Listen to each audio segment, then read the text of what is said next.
Sejumlah orang tua berunjuk rasa di Depok, Jawa Barat memprotes sistem PPDB SMA Negeri 4. Orang tua terlibat saling dorong karena berusaha masuk ke sekolah. Orang tua curiga banyak calon siswa titipan yang menyebabkan anak mereka yang rumahnya dekat dari sekolah gagal lulus PPDB.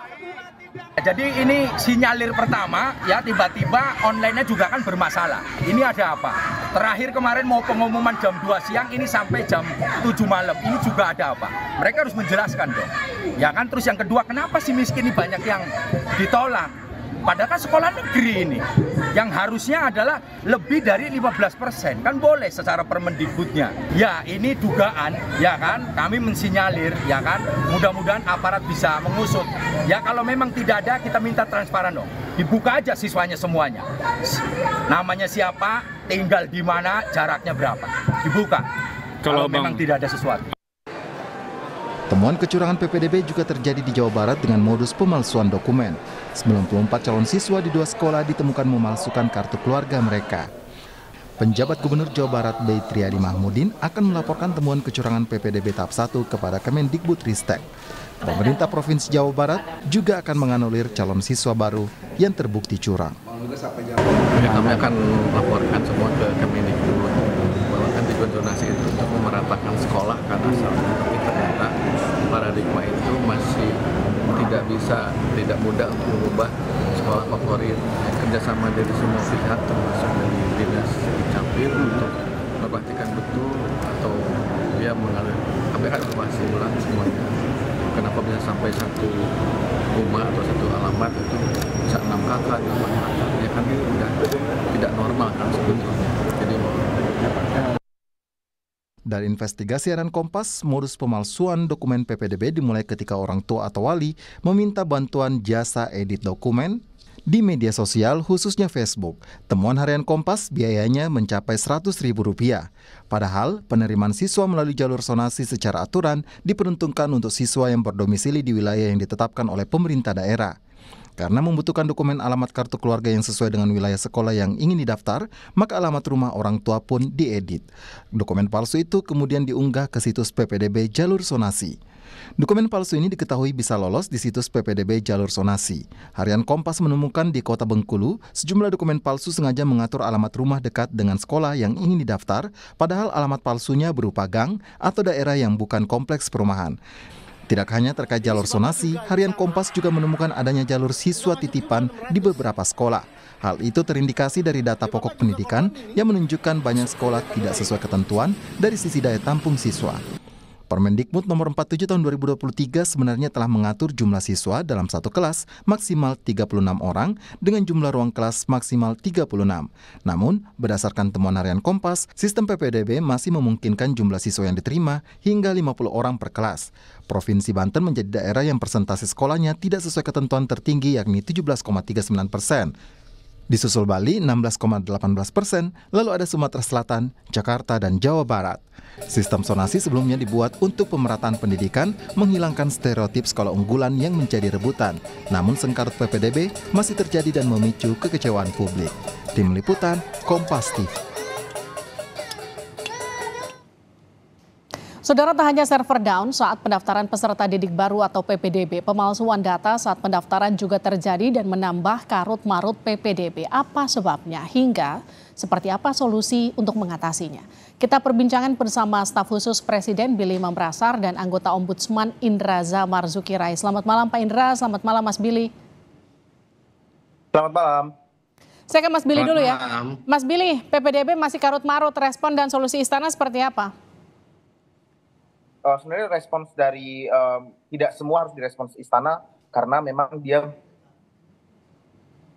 ranah pendidikan, dan respons dari Kemendikbudristek sendiri itu sudah cukup jelas oleh Irjen Kemendikbudristek yang mengatakan bahwa khusus untuk pemalsuan dokumen itu akan ditindak jelas berdasarkan peraturan dan undang-undangan yang berlaku. Ya, itu di responsnya itu sampaikan pada tanggal 25 Juni. Ibu Katarina sendiri mengatakan bahwa pemalsuan itu akan bertentangan dengan pasal 264 KUHP tentang pemalsuan dokumen dengan hukuman maksimal 6 tahun penjara. Cukup tegas ya. Baik. Jadi clear, pemalsuan dokumen apapun itu adalah pelanggaran undang-undang gitu. Dan kita bekerja sama dengan berbagai pihak termasuk juga Ombudsman Ini termasuk juga Mas Billy, berhubungan tapi dengan, gini, maaf saya potong ya Mas. Bicara soal karut-marut PPDB, pemalsuan, katakanlah kecurangan-kecurangan seperti yang sekarang ditemukan itu kan bukan baru sekarang Mas Billy. Ini terjadi sejak awal PPDB khususnya sistem zonasi ini kemudian diberlakukan. Nggak ada evaluasi dari pemerintah. sistemnya berjalan sesuai dengan sistem pidana karena pelanggaran undang-undang pidana gitu kan. Tadi saya sampaikan pasal 264 KUHP. Jadi diproses ketika ada pengaduan, dan saya pikir ini Ombudsman juga sudah bekerja dengan cukup baik untuk merespon setiap laporan-laporan dan pengaduan-pengaduan yang ada gitu. Oke, saya ke Pak Indra. Pak Indra, kalau dari audien masyarakat, apa sih sebetulnya penyebab masih berantakannya sistem PPDB?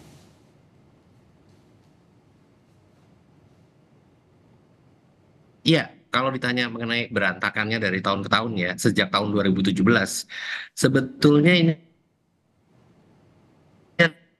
adalah masalah implementasi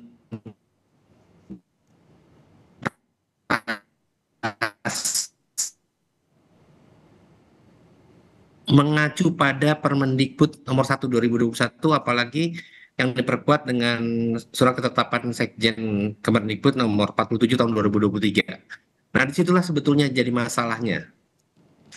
Kenapa? Contoh mengenai zonasi. Zonasi itu sebenarnya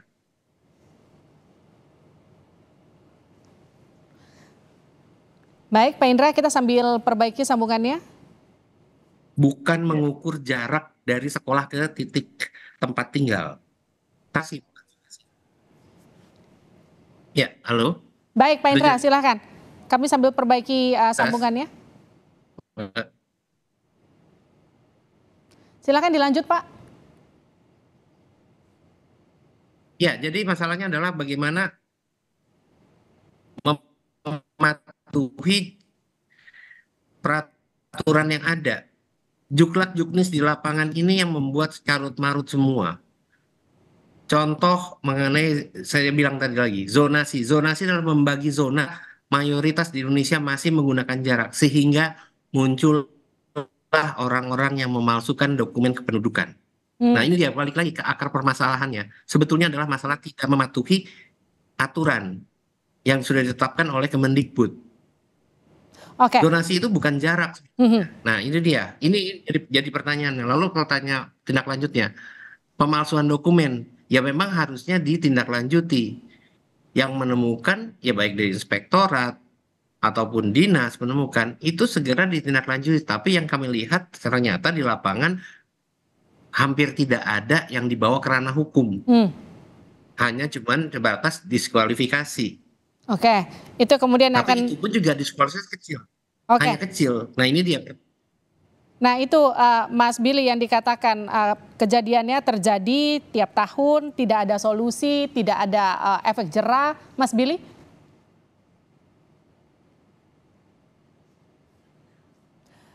Baik, Pak Indra, Anda masih bersama kami? Ya.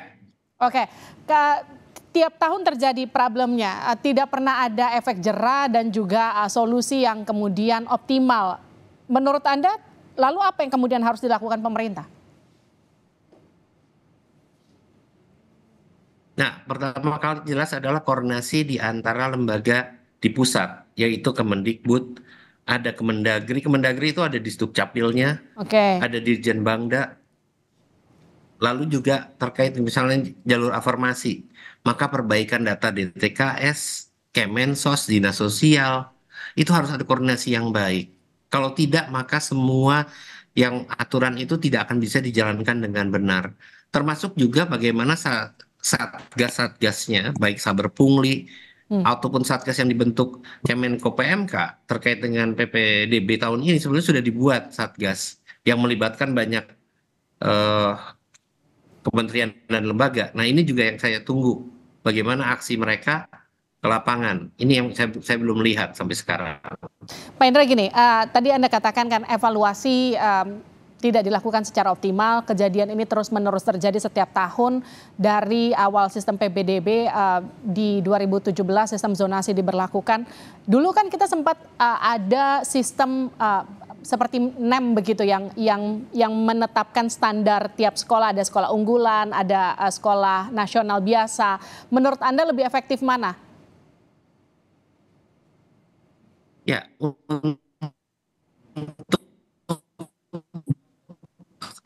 kalau untuk situ pendidikan masih tidak merata, maka dengan sistem NEM ataupun ujian nasional dan segala macam itu sudah menjadi tidak adil. Oke. Kenapa? Akhirnya hanya anak-anak yang cerdas yang bisa masuk sekolah. Padahal kalau kita tanya, kewajiban bangsa inilah mencerdaskan kehidupan bangsa. Jadi tidak boleh ada anak yang tertinggal untuk mendapatkan pendidikan. Lalu bagaimana perbaikan sistem zonasi ke depan? Ataukah akan ada metode baru menggantikan sistem zonasi? Buat saya sebetulnya bukan memperbaiki sistem zonasi, tapi bagaimana menegakkan aturan yang sudah dibuat, lalu juga yang jelas adalah menambah kapasitas sekolah, jumlah daya tampung sekolah, di mana sudah diatur juga jika memang pemerintah tidak cukup untuk sekolah-sekolah negeri, maka dapat melibatkan sekolah swasta. Nah itu dia, bagaimana merangkul sekolah-sekolah swasta masuk ke dalam PPDB, di mana akhirnya pemerintah itu memberikan subsidi. Sehingga anak-anak yang tidak tertampung di sekolah negeri bisa masuk ke sekolah swasta dan diperlakukan seperti di sekolah negeri, tidak membayar misalnya, atau bayarannya ringan jika dana bosnya rendah di daerah tersebut. Menurut Anda itu mungkin dilakukan? Sebetulnya mungkin, karena apa? Karena kalau dilihat dari data, sebetulnya dalam misalnya satu kota kabupaten, jika menjumlahkan daya tampung sekolah negeri dan swasta cukup untuk menampung lulusan di jenjang sebelumnya. Namun kembali lagi kan, masalahnya adalah masalah masyarakat masih mencari sekolah yang murah dan bermutu. Ini yang jadi masalahnya adalah jumlah sekolah yang tidak merata dan juga belum ratanya mutu pendidikan. Ini yang jadi kendala dan ini harus diperbaiki sesegera mungkin. Ini yang kami kasih rekomendasi kepada Kemendikbud pada tahun lalu. Baik, Mas Billy, artinya gini, ketika tadi sempat disinggung oleh Pak Indra soal problem yang terjadi setiap tahun, kenapa tidak efektif sistem zonasi ini karena pelanggarannya tidak pernah ditindak tegas sehingga efeknya tidak jerah. Iya, pertama kita harus pisahkan dulu antara masalah teknis sama masalah objektif dari adanya sistem zonasi. Sistem zonasi pertama kali diterapkan itu awalnya di tahun 2017 pada saat Menteri Pendidikan Kebudayaan Muhadjir Effendi. Dan inisiasinya adalah untuk melawan liberalisasi pendidikan.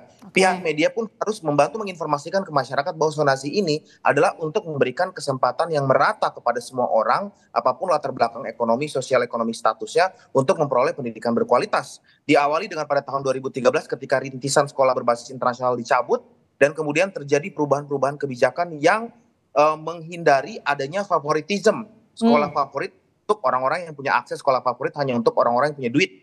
Ini sebenarnya kita melawan liberalisasi pendidikan. Zonasi pendidikan ini lahir agar seluruh masyarakat Indonesia bisa memperoleh pendidikan, dan saya sepakat dengan Pak Indra tadi menyampaikan bahwa peningkatan kualitas dan akses yang merata untuk seluruh masyarakat menjadi solusi. Nah sekarang kita ke teknis.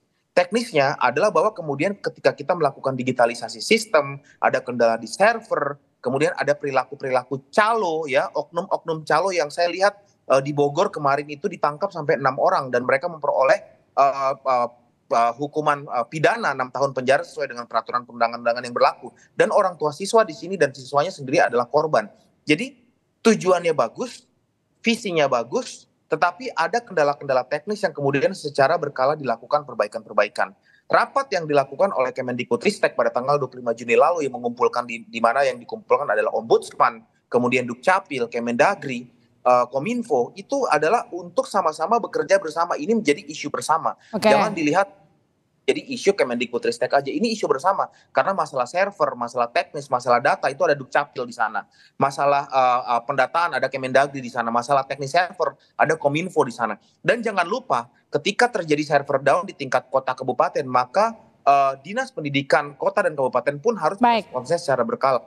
Jangankan di pendaftaran zonasi PPDB ini, dalam tes-tes yang lain bahkan di sektor swasta ketika ada pendaftaran dan pendaftarnya membludak pada hari yang sama, servernya itu pasti down. Itu masalah teknis gitu. Dan dalam hal ini melakukan perbaikan-perbaikan terus secara berkala ke depan. Betul. Kami mengapresiasi upayanya, tapi yang jadi pertanyaan gini, ini kan berkerjaan dengan waktu Mas Billy.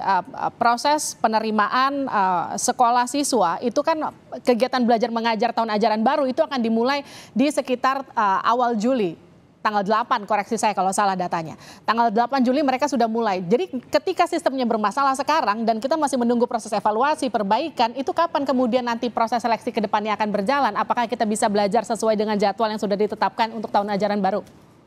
Ya, harus sesuai dengan jadwal dan harus sesuai dengan timeline. Dan di sini jelas-jelas pernyataan dari Kemendikbudristek, Dirjen Dikdasmen PAUD juga mengatakan bahwa Pemda juga harus urun rembuk ikut bekerja cepat untuk menyelesaikan permasalahan. Masukan kepada para Pemda juga adalah agar bisa melibatkan inspektorat daerah untuk juga memastikan verifikasi proses data ini berjalan dengan cepat, dan juga ombudsman dilibatkan kalau ada hal-hal yang berkenaan dengan pelanggaran dokumen yang tidak terverifikasi. Secara teknis pun pihak pemerintah pusat maupun pemerintah daerah dalam koordinasi penuh setiap saatnya untuk memastikan agar kualitas server ini bisa berjalan cepat dan bisa timeline yang ada sesuai dengan timeline untuk mengejar dimulainya waktu studi. Gitu. Oke, terima kasih. Ada beberapa kabupaten juga yang melakukan dengan cepat, dan saya ingin memberikan apresiasi di sini. Kabupaten Donggala, saya lihat mereka melakukan sinkronisasi data siswa sekolah dengan data dan Dukcapil dengan cepat. Kabupaten Pasuruan juga melakukan hal dengan cepat. Ini banyak Pemda-Pemda kita harus acungi jempol karena mereka bekerja dengan cepat. Betul, karena ini kan penerimaan siswa baru terjadi setiap tahun. Harusnya bisa diantisipasi ketika banyak orang yang kemudian ikut mengakses, jangan sampai servernya down. Harusnya ini bisa diantisipasi karena setiap tahun ini terjadi di rentang waktu yang kemudian hanya terjadi dalam rentang waktu yang dekat begitu. Terima kasih Mas Billy, terima kasih Pak Indra sudah bergabung bersama kami di Sapa Indonesia Malam, sehat-sehat selalu.